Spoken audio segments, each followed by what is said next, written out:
basta yun na yung bagong ano ngayon eh, bagong in ngayon eh. May nakita pa nga ako eh, doon sa TikTok noon nakaraan. Ano siya, binibidyohan siya na ganyan, nagtatalpak siya na ganon. Yung ano siya, scatter, yan, scatter. Tingnan mo, di nga namin alam yung pangalan eh. Tapos tawagin kaming Pogo vloggers. Ayan o, scatter, ganyan. Nung hindi siya nanalo, hinampas niya yung cellphone niya sa bakal. Puta, warak yung cellphone niya. So, problemado siya ngayon. Nasira yung cellphone niya. So, ganun nakabaliw yung mga Pilipino dyan. Ayaw namin yan. Ayaw namin sugal. Putang ina, kahit casino, pasara dito eh. Tapos tatawagin mo yung mga vloggers na hindi tumutugma sa pananaw ninyo na Pogo vloggers. Kapal naman na mukha natin, sir. Ingat-ingat ng konti sa pagsasalita, babalik lahat sa mukha niyo yan. Na kung saan ay walang humpay yung kanilang paninira, no, dun sa mga tao, lalo na sa mga politiko, no, in the guise daw politiko, freedom of expression. Natural freedom of expression, politiko. Yun yung keywords. Pag politiko ka, dapat hindi ka balat sibuyas. Yan ang sinasabi ng Supreme Court. Na kung pwede ka namin murahin, pwede mo rin kami murahin. Di magmurahan tayong dalawa, murahin mo rin ako, walang problema, hindi kita didemanda. Murahin mo ako ngayon, Barbers. Putang ina mo talaga, boss. Buisit ka. Okay lang. Huwag ka magagalit pag minura din kita. Ganun lang yun. Plain and simple. Masyado kayong balat sibuyas. Huwag kayong tumakbo sa gobyerno. Huwag kayong mag-congressman. Huwag kayong mag-mayor, mag-gobernador, mag-senador, mag-presidente. Putang ina, mag-private person kayo. Magnegosyo kayo sa sarili nyo. Huwag kayong sumama sa politika. Hindi namin kayo papansinin. Barbers, you are a nobody politician. Wala kaming paki sa'yo. Hindi naman importante talaga yung yung posisyon mo sa gobyerno. Hindi naman nakakatulong sa Pilipino yan. Wala kaming paki, sir. Mag-migrate ka sa Amerika, mag-migrate ka kung saan, tumigil ka sa politika, hindi ka namin papansinin. Pero sir, hinalal ka ng tao eh. Binoto ka ng tao eh. Nagpapa-hearing kayo in aid of legislation publicly. Pinapublish nyo, pinapalabas nyo live. Tapos ayaw nyo, masisita kayo. Kung gusto ninyo, hindi masita yung mga committee hearing nyo, wag nyong ipalabas sa TV. Kung ayaw nyo na makriticize kayo bilang congressman, wag kayong tumakbo sa kongreso. Kung ayaw nyo na batikusin ang gobyerno mo bilang presidente, wag kang magpresidente. Plain and simple. Sa ganung paraan, mawawala na yan. Yung mga almoranas nyo, mawawala na yan, sir. Hindi na kayo papansinin ng tao. Magtanim ka ng kamote, Barbers. Wala kaming paki sa'yo. Promise. Pero hanggat nandiyadyaan ka sa Quadcom, sinisiraan mo yung mga Duterte na mahal ng taong bayan na naghatid ng napaka-peaceful na Pilipinas noong panahon niya, magagalit kami, sir. Magagalit kami. At huwag kang magalit na magalit kami. Kasi feeling namin mali ka. Yun lang naman yun. Freedom of speech. Malinaw po sa desisyon ng ating Korte Suprema na kapag ikaw ay kumukutya o ikaw ay nagkikriticize sa isang public official, dapat po, ito ay hindi ho absolute, no? Ito ay limitado lamang sa pag-criticize sa kanyang trabahong ginagawa. Oh, di ba tinikriticize ka naman sa trabaho mo, Barbers? Kinikriticize namin yung maling opinion mo. O anong masama dun? Kinriticize ka ba namin sa itsura mo? Sa lifestyle mo? Hindi naman. Anong kinikriticize sa'yo? Anong kinikriticize sa mga congressman? Relos. Self-righteousness. Naghahanap ng butas ang mga tao sa inyo kasi kung makapagsalita kayo sa Congress, parang ang linis-linis nyo. Squeaky clean kayo. Para kayong epitome ng self-righteousness, ng pagiging mabait. Sasabihin nyo, corrupt. Tapos, naka-luxury car kayo. Bulletproof. Sasabihin nyo, narco. Vloggers. Tapos, yung may mga kapamilya kayo na nababalita involved sa drugs. Diba? Yun lang naman yun. Kinikriticize kayo saan? Magkano ng sweldo ng congressman? Tapos, wala pang 300,000 ang sweldo yata ng congressman eh. Tapos ang relos nyo, 10 million, 20 million, 30 million. Naka-bulletproof kayo na SUV? Naka-artista van kayo? Pagkasona, yung mga damit ninyo ang mamahal? Ayaw nyo i-criticize kayo sa ganun. Sir, mahirap Pilipinas. Kung mayaman ang Pilipinas katulad ng Amerika, Japan, Singapore, Hong Kong, kahit mag-Versace kayo habang naliligo, wala kaming paki-afford natin pare-parehas yan. Pero sir, nasa third world country tayo. Rampant ang drugs, rampant ang crime, ang smuggling, yun ang dapat na tinututukan nyo. Hindi yung mga hindi yung mga vloggers na taliwas yung opinion nila sa opinion nyo. Pero kung personal na ang papasukin, halimbawa, inaakusahan na ikaw ay isang rapist, ikaw ay isang drug lord. O, sino ba nag-akusa sa'yo na rapist ka? Si Franz Castro, congresswoman yan.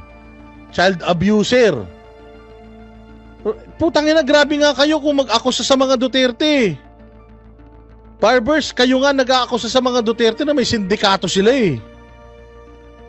Tapos pag iba hindi pwede mag-akusa sa inyo, pag kayo pwede kayo mag-akusa kahit hindi naman kayo investigative agency, kahit hindi naman kayo huwes, hindi naman kayo korte, ginajudge nyo na yung mga Duterte na ganito, na ganyan. Pag kayo pwede, pag kayong tao hindi nyo naman trabaho yan. Sir, mali po yan. Sir, mali po yan, Congressman. Mali po yung pananaw na yan. Kung halimbawa si Paduano sinasabi na marami siyang pinatay, sino ba mga nagsasabi nun? Mga dati niyang kasamahan sa NPA. Di ikurok niya. Ano sasabihin niya? Hindi po totoo yan. Plain and simple. May batikos sa kanya. Anong gagawin? Hindi po totoo yan. Hindi po wala pa po ako napapatay kahit isa. Di ba? Halimbawa ikaw, sinabihan ka, yung kapatid mo involved sa drugs. Ano sasabihin mo? Hindi totoo yan, sir. Hindi totoo yan. Walang ganyan. Si Boying Rimulya nga, nahuli na yung anak, dininay pa eh. Yung droga eh. Di ba? Hindi daw kanila eh. Pag merong banat sa'yo, i-clear mo yun. Address mo yun. Hindi pwedeng magbabalat sibuyas ka tapos iiyak ka magtatago ka sa kapangyarihan ng contempt powers ng Congress. Ikaw ay isang murderer. Parang meron hong borderline yung sinasabing malicious intent. Na kung... Hindi ba? Ganyan ang ginagawa nyo. You're calling the Duterte's murderers.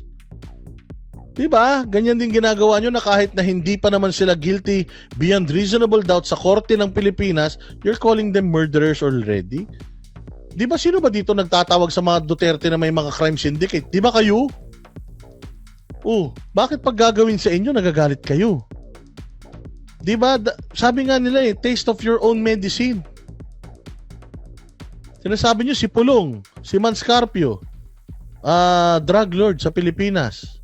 Si PRRD, murderer. Si Inday Sara, plunderer. Lahat ba ng yan meron ng verdict galing sa korte o sa impeachment court or sa korte mismo o Supreme Court or whatsoever? Unahin nyo muna linisin yung ranks ninyo. Yung sarili ninyo, unahin nyo muna linisin. Hinihingan kayo ng tao, ipakita, open the book, ipakita nyo yung ninyo, yung inyong mga spendings. Hindi nyo ginagawa, tapos pag sinasabing magnanakaw kayo, nagagalit kayo. Hindi nga kayo nagpapakita ng gastusin nyo. Ngayon, hinihingan kayo drug test. Hindi kayo magpapadrug test, tapos magagalit kayo pag sinasabi ng tao baka positive sa drugs mga yan, kaya hindi nagpapadrug test. See? Kung ginawa nyo na lang, di tapos. Dininay nyo, di tapos. Ano pa? Ano pa yung mga bintang nila sa mga Duterte? Kayo yung magaling mangbintang, sir eh. Tapos, galit na galit kayo pag nabibintangan kayo, hindi naman kayo mga hari. Saan slanderous na po ang tingin namin dyan. Ngayon, tignan namin kung paano natin amendahan yung ating batas tungkol dyan, Ted. Okay, sir, nauunawaan ko po where you're coming from, ha? Kasi ako rin po nagmamasid doon nga Marami talagang fake news. Maraming fake news lalo-lalo na sa ano ni Marcos, sa yung mga grupo ni Marcos. Mantakin mo, tayo ang number 1 daw sa economy. Fake news yan. Tanginan yan, ang hirap-hirap ng Pilipinas, neck-neck nyo. Mantakin mo, sinasabi ni Bongbong Marcos na bumaba ang crime rate. Tanginan yan, paano nangyari yun? Ang dami-daming droga na uhuli sa Pilipinas. Wala kayong nahuhuling drug lord, daming droga. Wala kayong nahuhuling smuggler, dami na smuggle, nahuhuli yung mga smuggled goods. Pag sinabi namin na mas corrupt itong administrasyon na to kaysa kay PRRD, bibigyan namin kayo ng isang sample. Noong panahon ni PRD, lahat ng mahuling luxury vehicle sa custom, dinudurog, winawarak. Ngayon, yung mga nahuhuling luxury vehicle dyan sa customs, anong ginagawa? Ipinasusubasta. Tanungin nyo, saan napupunta pera nun? Bakit hirap na hirap pa rin tayo? Noong panahon nga ni PRD, dinudurog yung mga luxury vehicle eh. Aabot din ng bilyon yun eh. Abot din ng 1 hanggang 10 bilyon yung kinikita ron. Pero walang paki si PRD, dinudurog niya yun. Kasi nga, yun ang source of corruption. Para itigil na ng mga nagpapalusot dito, ng mga smuggler, yung ginagawa nila. Anong ginagawa ng administrasyon ngayon? Yung mga nakukuhang mga luxury car, yung nakuhang yung nakuhang Bugatti na 2, putangin na, pinasubasta. Saan ka makakita? Ipinasusubasta nyo na, hindi nyo pa nahuhuli kung sino yung nagpasok dito niyan. Tapos gusto nyo sabihin, putangin na tama kayo? O hindi ba yung Bugatti na 2 piraso? Nahuli, isinuko. Putangin na niyan, ipiniresinta nyo ba kung sino yung nagsuko? Ikinulong nyo ba kung sino yung nang-smuggle niyan? Ipinasusubasta nyo na, pinapa-auction nyo na. Nasaan na yung may-ari niyan? Nakulong ba? Hindi ba hindi? Yun yung hinahanap namin. Accountability. Wala kayo nun eh. Tapos kapag ka nagalit ang tao sa inyo, magagalit din kayo sa amin? Tangin na naglulukuhan tayo eh. Tama, mali? Tama, di ba? Kayo mag-imbestiga. O noong panahon ni PRD, ganun, winawarak lahat yan. McLaren, Ferrari, Lamborghini, kahit ano. O, ngayon, mantakin mo hindi winawarak. Nasaan yung pera? Pinapakita nyo ba sa tao? Nasaan yung pera? Wala. Tangina, tapos magagalit kayo pag sinabi ang mga kurakot kayo? Dito sa Quadcom, ang daming, siguro alam niyo na, 'di ba? Ang daming kumalat na fake news, 'di ba? Dito sa inyo mismo. Opo. Hindi lang kayo, hindi lang kayo, no? Marami. So, hindi maitatanggi, talagang may hugot kayo dito. Yes, Pedro, ako, inamin ko naman yan. Nung ako nag-deliver ng privilege speech na sinabi ko na ako isa biktima rin ako ng fake news, no? Kailangan ko lang... Anong fake news yun, sir? Anong fake news yung naging biktima ka? Para malaman natin. Saan ba nagkamali? Kasi lagi kitang sinusubaybayan, sir. Wala kang balitang itinama. Wala kang in-address na balita sa'yo. Ang ina-address mo lang is, hindi totoo yung sinasabi nyo na pinupolitika namin yung mga Duterte. Yun lang.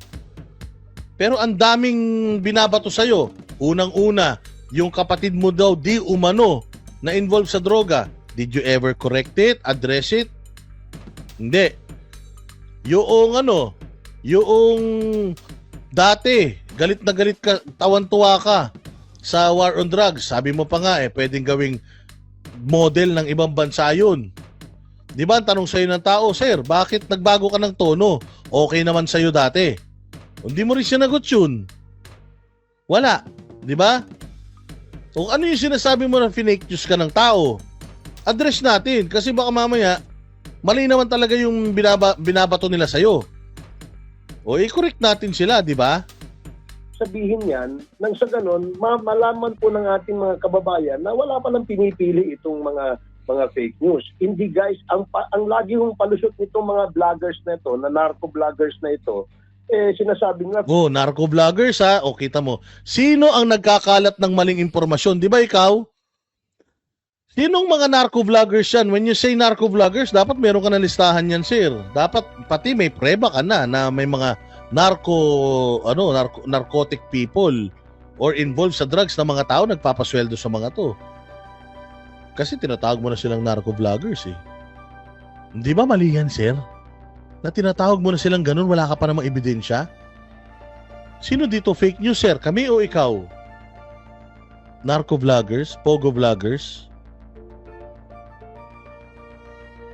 Dinidiscredit mo lang yung mga vloggers sa Pilipinas kasi hindi sila pabor sa mga pinagagagawa mo.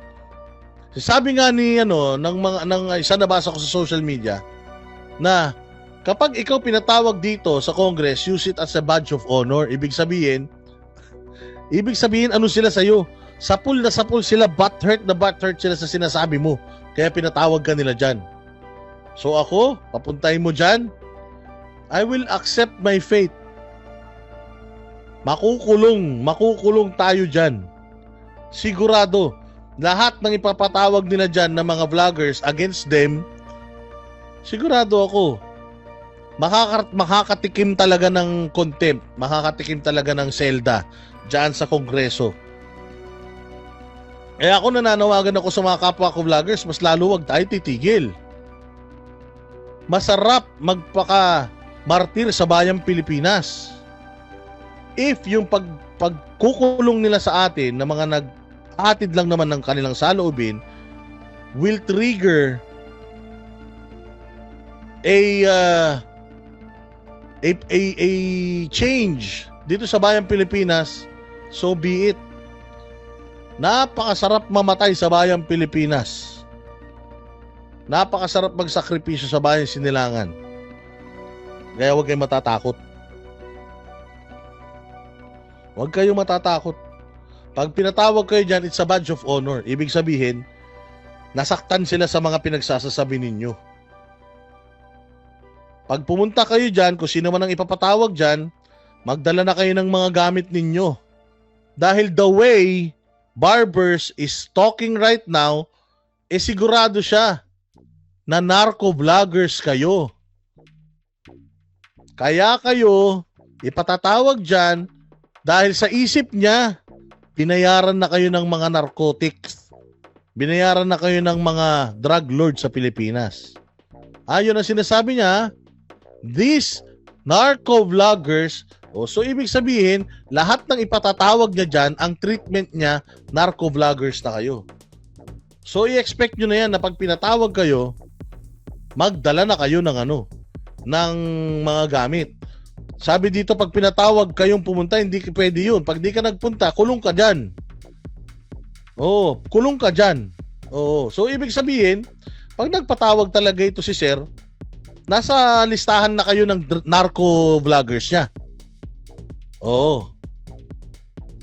Freedom of speech, freedom of expression. Gaya nga po nung sinasabi natin, hindi naman po absolute yan. Meron pong hangganan at may limitasyon yan. Hindi naman pwedeng manirang puri ka na wala kang basihan. Ipakalat mo sa buong social media, di ba? Ito kasing mga narco-vloggers, Ted. Narco-vloggers. Yun na yun, narco-vloggers. So make sure na kapag pinatawag kayo dyan, you are a narco-vloggers already. Ganyan kagago yung statement na yan. Sure, you are familiar na pag maraming engagement ito, maraming likes and shares ito, kumikita pa itong mga to. Kayo din naman kumikita din naman kayo. Ba't yung pinakikialaman yung kita ng like and shares ng mga vloggers? Di ba? Pinakikialaman ba na? Tsaka, taga-gobyerno ba kami? Private kami. Kung kumita man kami sa mga pinaggagawa namin, wala kayong paki. Hindi pera ng gobyerno yung pinambabayad sa amin. Ang dami nga eh, binabayaran ng gobyerno eh, ng mga si Makagago umamin. Barbers, umamin si Makagago, binayaran siya. Siya daw ang highest paid na mga vloggers ng gobyerno. O, kaninong pera yun? Sa nagbayad sa kanya o sa taong bayan? Tama, mali. O, tapos, ba't nyo sisisihin yung kinakita namin? Labas kayo dun. Labas kayo dun. Hindi kami public officials. Pwede mo kami murahin araw-araw. Bahala ka sa buhay mo. Hindi kami masasaktan. Pero pag minura ka namin, huwag kang balat sibuyas. So kung maninirang puri sila, nagiging controversial yung kanilang mga post, kumikita pa itong mga ito. Kaya tuwa ito. Oo, kaya nga, kumikita. Kung halimbawa man kumita ang vloggers, anong paki mo? That's none of your business. Inggitero ka kapag ka ganun. Kapag marami nagpapakulay dito, ibig sabihin naiinggit ka. para ka talaga yung mga vlogger sa kabila. Pag marami nagpapakulay dito, naiinggit. Labas ka na dun, sir. Hindi mo na trabaho yun. Kung kumikita man yung vlogger, dahil sa ginagawa niya, labas ka na dun. Now, question is, tama, mali yung sinasabi ng vlogger. Kung mali, deny it. Kung tama, o di manahimik ka. Say plain and simple. Gigil ito kapag ito ay nagpapahayag ng mga fake news. Opo, sige. So, ano po ang balak ho ninyo dito? Kailan kaya ito? At anong mga komite ang posible pong humawak sa pagdinig? Well, doon po sa resolution na inihain namin bago po mag-break ang Kongreso sa Christmas break, nirefer po itong resolution na ito sa tatlong committee po Committee on Public Information. So tatlong komite. So tatlo na naman yung committee chairman dyan. Parang Quadcom yan. Yung Quadcom, 4 na committee. So ito tatlo, Tricom. Wow. Pucha, ilang buwan to. Pagka ganito na naman. O ilang buwan na hearing na naman yan. Gaano kalaking gastos na naman yan. Imagine. Committee on Information Technology at saka Committee on Public Order. Ted, no, dito yata ni-refer itong aming resolution na ito. So, ang layunin nito ay hindi para pigilan yung mga pagpapahayag ng malayang pagpapahayag. O ano pala? Layunin yan, hindi pigilan yung malayang pagpapahayag. Ano pala ang layunin yan? Kahit sino. Wala hong problema dyan. O wala naman palang problema. Ba't nagreklamo ka, Barbers? Wala naman palang problema. Eh bakit umiiyak ka? Kung mag-criticize din lang po sila, para lang po dumami yung kanilang likes and shares and engagement para kumita sila, medyo may something is wrong, di ba, sa aking palagay. Hindi, sir. Ganito lang yan. If you don't like my content, we are in a democratic country. Do not watch my YouTube. Do not subscribe to my channel. You can block my channel as much as you want. Block mo, wag ka manood. Wag mong hayaan na wag mong diktahan yung mga tao na panoorin yung gusto nilang panoorin. Kung people believes me na naniniwala sila sa sinasabi ko, o baka pare-parehas kami ng opinion. Kung ayaw mo sa sinasabi ko, feeling mo hindi walang kwenta yung mga komentaryo ko, di unsubscribe. Di mag-subscribe ka doon sa gusto mong panoorin. Kung masyado kang makajos, mag-subscribe ka doon sa mga religious channel. Kung manyakis ka, di mag-Pornhub ka maghapon. Walang pakialam ang tao sa'yo. Huwag mong turuan ng taong panoorin yung mga gusto nilang panoorin. Huwag mong huwag kang maging diktador. Hindi ikaw ang magsasabi whether yung pinanonood ko is makakasama sa akin o hindi. Ang makakapagsabi lang yan na makakasama sa akin yung pinapanood ko, ako mismo, ako nakakaramdam nun eh. Huwag ka kasing Facebook ng Facebook, huwag ka kasing nood ng YouTube, Barbers, para hindi ka nasasaktan. So, dapat masilip ng mabuti, magkaroon ng regulatory framework itong paggamit ng social media. Alam mo, Ted, kagaya niya, no, na sinasabi natin, kung gagamit din lang kayo ng social media at para magpahayag kayo ng inyong saloobin o opinion sa mga issue, di ba? Iwasan niyo yung paninirang puri. Ang gawin nyo, magpahayag kayo ng condemnation doon sa pag-aggression ng China. Ba't ka pakialamero pati sa content? Pakialamero ka? Ang gusto mo yung aggression ng China, yung ayaw nga namin nun, paki mo. Di mag-vlog ka, Barbers, batikusin mo yung aggression ng China sa South China Sea. Ba't mo pinakikialaman yung content namin? Ayaw namin batikusin yun dahil hindi naman kami marunong ng international relations. International law, whatever you wanna call it. Hindi naman kami ganun eh. Hindi kami ganun kalalim. Pino-content naman ni ano yun ni Sasrogando Sasot yun Bakit gusto mo i-content namin yun? Pakialamero, diktador ka. Ikaw ba may-ari? Ha? Ikaw ba may... Ba't mas marunong ka pa sa akin? Kung halimbawa bukas magmukbang ako, wala kang paki. Kung ito ang pinagkakitaan ko, wala kang paki. Kung bukas, mag-motovlog ako, wala kang pakialam, di ikaw nagbibigay ng panggasolina sa akin. Kung gusto mo palang tutukan yung South China Sea, puta yun ang ipahiring mo. Di ba? Yun pala ang gusto mo na mag-vlog kami patungkol sa South China Sea. Di putang ina, mag-hearing ka tungkol sa South China Sea. Pakialam namin sa'yo. Di ba? Anak ng tinapay, Spencer Lacalle, tinuturuan tayo ni Barbers. Kung talaga daw gagamitin natin yung channel natin para magpahayag, i-content daw natin yung South China Sea. Paki mo. Si YouTube nga, hindi kami tinuturuan kung ano i-content namin, nakikialam ka. Di ikaw, buong pamilya mo, mag-content kayo tungkol sa South China Sea. Yun naman pala yung issue na kailangan natin tutukan Bakit ang pinapatutukan mo yung vlogger? Quadcom, yung Pogo. Kung yun naman pala importante sa'yo, di sana nagpa-hearing ka tungkol dyan sa sa South China Sea. Mapakukontent sa amin. Doon sa West Philippine Sea, hindi yung inaaway mo yung kapwa Pilipino mo, awayin mo yung kalaban. Yun na nga kalaban nga kayo. Inaaway namin kayo, hindi naman namin kayo actually inaaway, kinikriticize lang kayo Pag kinikriticize kayo, inaaway kayo, mali yun. Pag kinikriticize kayo, sinisita lang yung mali nyo, hindi ibig sabihin nun, away na. Hindi ko pwedeng sabihin na medyo maalat yung adobo, hindi na masarap yung adobo na yun, masarap pa rin yun, medyo maalat lang. Di ba? Gusto mo pala ng South China Sea issue, bakit Duterte ang issue nyo? Sabi ni Spencer Lacalle. Di ba? Ba't mas marunong ka pa sa amin? Ace Barbers, kung ayaw mo na mabatikos ka, lumayas ka na sa Kongreso. Huwag ka nang tumakbo habang buhay, magtanim ka ng kamote, manghuli ka ng isda, mag-alaga ka ng tilapia, wala kaming paki sa'yo. Maniwala ka, hindi ka namin mamimiss.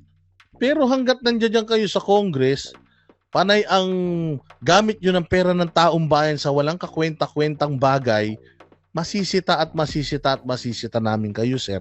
Maniwala kayo. Yun na nga ang masaklap Minsan, kababayan pa natin yung nagnanakaw sa atin. Minsan yung hinalal natin, yun pa yung nanloko sa atin. Minsan yung ibinoto natin, yun pa yung gumawa sa atin ng kasalanan. Mali po yun. Bad yun, sir. Bad yun. Yun ang aking paliwanag dyan, Ted. Well, ano naman yan, kumbaga kanya-kanya pong paggalang sa pananaw, sa anuman po mga usapin. But ayun, sapul! Kanya-kanyang paggalang sa pananaw, sa ano't anumang usapin.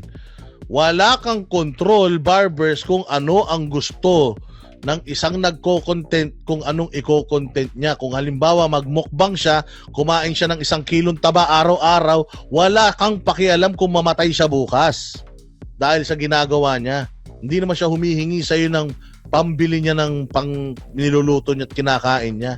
Kaya wag kang pakialamero, Barbers. Wag kang diktador.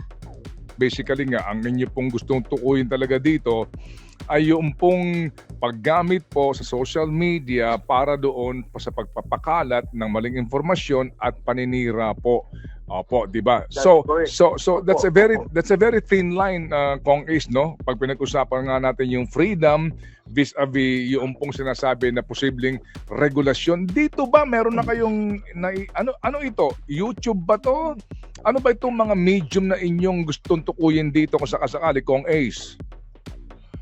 Ano po ito, Ted, no? In general terms, the whole social media, no, kung saan gumagamit ng mga paraan sa pagpapakalat o pagpepedel ng fake news ang mga vloggers na ito. Meron, alam mo, Ted, kasi simula po nang nagkaroon ng social media, maraming Pilipino naging sinungaling. Maraming Pilipino naging suddenly became political analyst. No? O anong paki mo? Anong paki mo? May social media eh. Kaya mo magbigay ng opinion eh. Ang tawag doon, pagbibigay ng opinion, wala kang paki. Kung halimbawa ako, bigla akong nag-content dito ng tungkol sa boxing dahil may nag-boxing kanina, wala kang paki. It's not up for you to decide kung anong gusto mong gawin na. Kontrolin mo yung pamilya mo. Yung mga anak mo, kapatid mo, nanay mo, tatay mo, mga asawa nyo. Yun ang kontrolin nyo buhay. Hindi nyo pwedeng kontrolin yung buhay namin at mamili kayo para sa amin. Wala kang paki. Kung bukas, pag-usapan ko yung basketball, bukas, political analyst ako, bukas, doktor ako, wala kang paki. Labas ka na dun. Mind your own business. Gawin mo yung trabaho mo sa congressman. Walang problema yun. Opinion nila yun eh. Wala palang problema. Opinion nila yun. Ba't nakikialam ka? Ano ba talaga, Barbers? Labo-labo ka na eh. Wala naman palang problema, pero pinoproblema mo.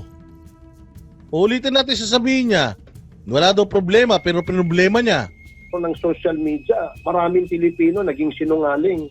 Maraming Pilipino naging suddenly became political analyst. No? Walang problema yun. Opinion nila yun eh. Oh, walang problema. Opinion nila yun eh. Anong problema natin ngayon? Ha? Anong pinagtatalunan natin? Ace Barbers. Wala naman pala. Diba? Yung iba nagiging journalist na. Oh, Kaya nga, ano naman ngayon kung maging journalist? Ikaw nga, naging congressman ka eh. Wala nga kami pakialam sa'yo eh. Wala ka namang silbi, naging congressman ka, nakikialam ba kami? Yung karir mo sa buhay, hindi namin pinakialaman, sir. Yung suot mo sa araw-araw, wala kaming paki. Kahit di ka mag-brief, kahit mag-panty ka, mag-lipstick ka, wala kaming paki sa'yo. Walang pakilamanan. Kung ano trip namin sa buhay, amin yun. Tangin ng klaseng ano yan. Anong klaseng argumento yan, sir? Gawa kasi kayo ng gawa ng kalokohan, tapos takot kayo sa sarili nyong multo. ang aming ano dito, imbitahin din namin yung mga respetadong mga journalist na ano ang kanilang pananaw tungkol dito sa pagkalat ng mga fake journalist, no? Meron naman dyan yung mga laos na ng mga journalist siguro naghahanap buhay. Oo, anong problema dun? Laos na journalist. Alam ko naman sinong pinapatamaan mo dyan eh. Si Jason Sa. Laos na journalist. Anong laos na journalist? Retired tanga. Anong laos? Retired journalist yun. At kung sakali, dahil retired na siya, hindi na siya active sa TV at mag-social media siya, wala kang paki. Putang ina. Wala kaming paki sa inyo. Ang pinakikialaman lang namin, Barbers, kung yung trabaho nyo, kung mali o tama, para sa panlasa namin, mali. Wala kang pakialam dun. I-correct mo. Kung ayaw mo i-correct, o di manahimik ka. Ang ina niyan, inaaway nyo si Jason. Mas matalino pa sa inyo yun. Nagjajakul ka pa lang. Journalist na yun si Jason Sa. Alam nun yung mga issues ng bayan natin. Ano naman kung laos na journalist siya at gusto niyang mag-YouTube, mag-vlogger? Dapat magpalit ka na rin ng magpalit ka na rin ng karir. Baka dapat mag-vlogger ka na rin. Barbers, inggit na inggit ka yata sa mga vloggers eh. Di ba? Inggit na inggit ka yata sa vlogger. Talaga to si Barbers, so pati ba naman niya, inaaway mo si Jason, sa baka magdebate kayong dalawa, hinihika na yun, partida. Baka hindi ka manalo. Tarantado rin pala to eh. Eh si Bongbong Marcos nga, vlogger, presidente na, vlogger pa eh. Hindi mo sinisita. Di ba may vlog si Bongbong? Siya nga vlogger eh. Presidente na eh, kami pa kaya? Hindi, maiinis ka talaga eh. Maiinis ka talaga. Tangina, sobra naman to, sir. Mali-mali na yung sinasabi mo dito. Nakakahiya na kayo ng sobra pagka ganyan. Sabi nga ni Jeronimo eh, Barbers, imbitahin mo yung drug users at drug dealers. Sila ang imbitahin mo. Hindi, maganda, imbitahan niya yung mga drug lords sa sinasabi niya nagbabayad ng mga vloggers. Kasi sabi niya, narco-vloggers eh. Sino kaya yung mga narco-vloggers? Magagalit talaga ako pag pinatawag niya ako dyan. Tapos, narco-vloggers? Ibig kayo nagbabayad sa akin dito, yung mga pakulay nyo? Di ba? Knock ng toko. DDS, puro fake news kasi. Ano nga ang fake news? Snowflakes, bilis. Ilapag mo kung ano yung fake news na sinasabi mo para alam namin. Ilagay mo dyan. Maglagay ka, bilis, kung ano yung peke. Ilagay mo. Bilis, hindi pa pwedeng fake news kasi kayo tapos wala ka namang ilalagay na balita. Ano yung fake news na sinasabi mo? Bigyan kita ng 10 seconds. Kailangan ilagay mo dyan ha. Kailangan fake news talaga yan ha. 10 seconds lang ha. Pagka wala na. Bablock pa ba? Bablock na kita rito. Kasi okay lang sa akin na mang-bash kayo basta may matututunan din kami kahit papano. Sige, puro fake news kasi sayo puro fake news. So, alin ng fake news? Alin ng fake news dito sa sinasabi namin? Bilis. 10 9 8 7 6 5 4 3 2 1. Putang ina nyo talaga, wala kayong mga silbi sa buhay. Manggalin nyo mang troll, wala naman pala kayong alam. Ayan, Barbers, dapat itong mga ganito. Kita mo kung fake news kami Kinakausap pa nga namin sila kung anong fake sa sinasabi namin. Walang maibigay ang mga buwaka ng inanto. Wala silang masabing matino na ginawa ninyo. Sige, Snowflakes nose drag. Ilagay mo dyan kung anong magandang nagawa nito ni Barber sa bayan natin Pilipinas. Bibigyan kita 5 seconds. 5 4 3 2 1. Ito mo Barbers, walang masabing magandang ginawa mo tong tagapagtanggol mo rito. Tapos sasabihin mo kami fake news. Hayop talaga kayo, wala kayong mga alam. Sige, diretso natin to. Kaya siguro gusto ng social media, pumapasok sa social media. So, yun ang I think dapat natin. Walang problema kung magmurahin kami ng murahin, wala namang problema yun. Yun naman pala anong problema natin, Barbers? Kung wala naman palang problema sa'yo yung murahin ka ng murahin, anong iniiyak mo? Anong problema mo? Ano ba, di ka ba love ng mama mo? Wala naman daw pala problema, murahin sila ng murahin eh. Ano ngayon ang pinagtatalunan natin, Barbers? Ba't kayo maghihiring?